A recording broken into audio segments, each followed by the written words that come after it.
Subway Surfers ఈ పేరు వినగానే మనలో చాలా మందికి పాత రోజులు గుర్తొస్తాయి కదా.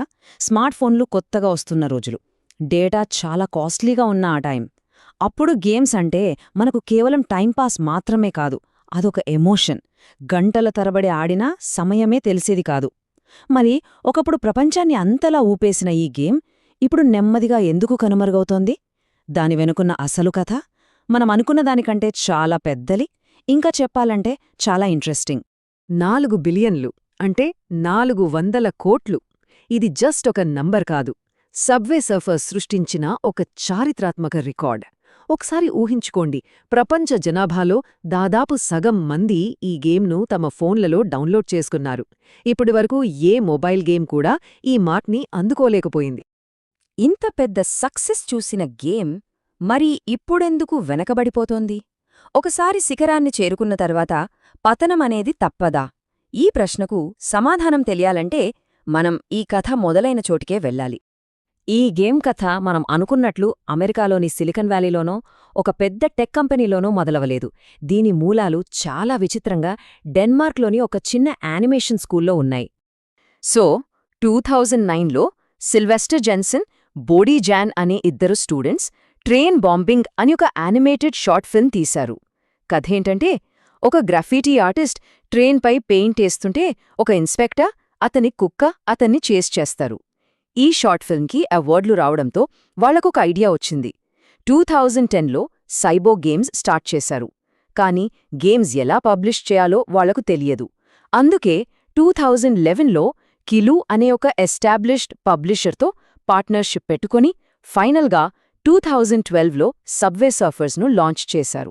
ఈ గేమ్ వెనుక ఒక విషాదమైన కథ ఉందని చాలామంది అనుకుంటారు.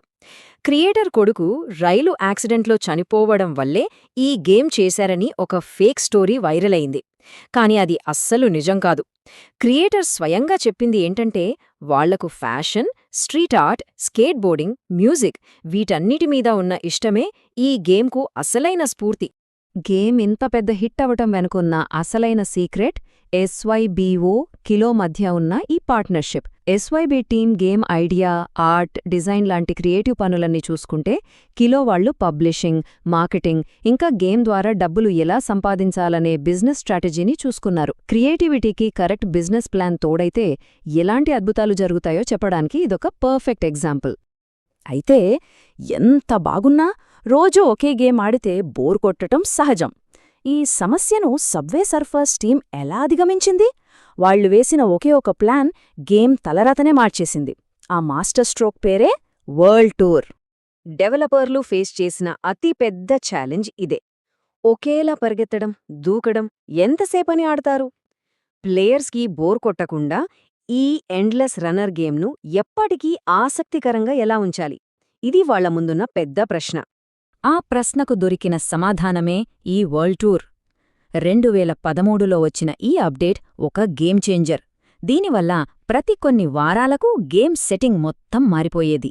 ఒకసారి టోక్యో వీధుల్లో, మరోసారి ప్యారిస్లో, ఇంకోసారి ముంబైలో, ఇలా ప్రపంచంలోని కొత్త కొత్త నగరాలకు ప్లేయర్స్ని తీసుకెళ్ళింది.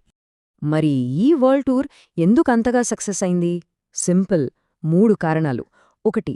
కొత్త నగరాలతో గేమ్కు ఎప్పుడూ ఒక ఫ్రెష్ ఫీలింగ్ ఉండేది. 2. లిమిటెడ్ టైమ్ క్యారెక్టర్స్, హోవర్బోర్డ్స్ పెట్టడం వల్ల వాటిని మిస్ అవ్వకూడదనే తొందర ప్లేయర్స్లో క్రియేట్ అయింది. 3. నెక్స్ట్ ఏ సిటీ వస్తుందా అని అందరూ ఎదురుచూసేలా చేసి దీన్ని ఒక గ్లోబల్ ఈవెంట్గా మార్చేసింది. దాంతో గేమ్ ఆడటమనేది ఒక అలవాటుగా మారిపోయింది. ఈ యొక్క స్ట్రాటజీ ఎంతలా వర్కౌట్ అయిందంటే, గూగుల్ ప్లేస్టోర్లో 100 కోట్ల డౌన్లోడ్లు దాటిన మొట్టమొదటి గేమ్గా సబ్వే సర్ఫర్స్ హిస్టరీ క్రియేట్ చేసింది. ఇది మామూలు విషయం కాదు. ఆ గేమ్ ప్రపంచంలోని ప్రతి మూలకు చేరిందని చెప్పడానికి ఇదే నిదర్శనం.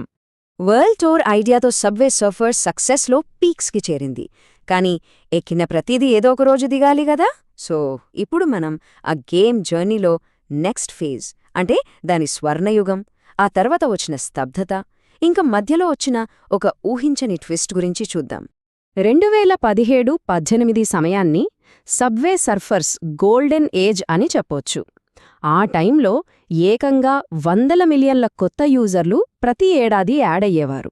అందుకే ఇది 2010 నుంచి 2020 మధ్య, అంటే ఆ దశాబ్దంలోనే అత్యధికంగా డౌన్లోడ్ అయిన మొబైల్ గేమ్గా నిలిచింది.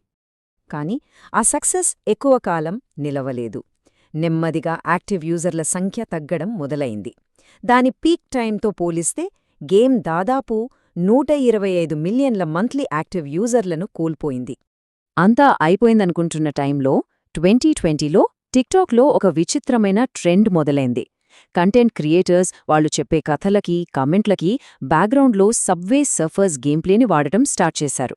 అది చూడ్డానికి చాలా స్టిమ్యులేటింగ్గా ఉండటంతో ఆ ట్రెండ్ వైరల్ అయిపోయింది. దానివల్ల మర్చిపోయిన వాళ్లు మళ్లీ ఆడటం, కొత్తవాళ్లు డౌన్లోడ్ చేసుకోవటం మొదలుపెట్టారు. అలా గేమ్కు కొన్నాళ్లపాటు కొత్త ఊపిరొచ్చింది. టిక్టాక్ ట్రెండ్ అనేది ఒక తాత్కాలిక రిలీఫ్ మాత్రమే. అది అసలైన సమస్యను పరిష్కరించలేకపోయింది. మరి గేమ్ డౌన్ఫాల్కి అసలు కారణాలేంటి? ఇంతకీ మొబైల్ గేమింగ్ చరిత్రలో సబ్వే సఫర్స్ మనకు మిగిల్చిన వారసత్వమేంటి? ఈ పతనానికి ముఖ్యంగా 3 కారణాలు కనిపిస్తున్నాయి. మొదటిది బేసిక్ గేమ్ప్లే, అంటే పరిగెత్తడం, దూకడం, జారడం.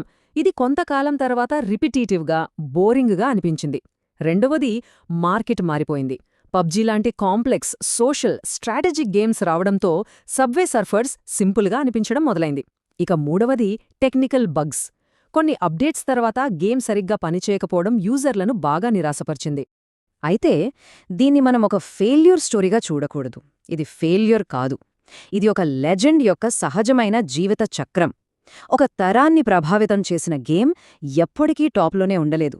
దాని సమయం వచ్చినప్పుడు అది గౌరవంగా పక్కకు తప్పుకోవడం సహజం. చివరిగా చెప్పాలంటే ప్రతి లెజెండ్కి ఒక శకం ఉంటుంది. మొబైల్ గేమింగ్లో ఇది సబ్వే సర్ఫర్స్ శకం. ఇది కేవలం ఒక గేమ్ కాదు, మనలో చాలామందికి అదొక జ్ఞాపకం, ఒక ఎమోషన్. जय हो जय हो भारत माता की जय।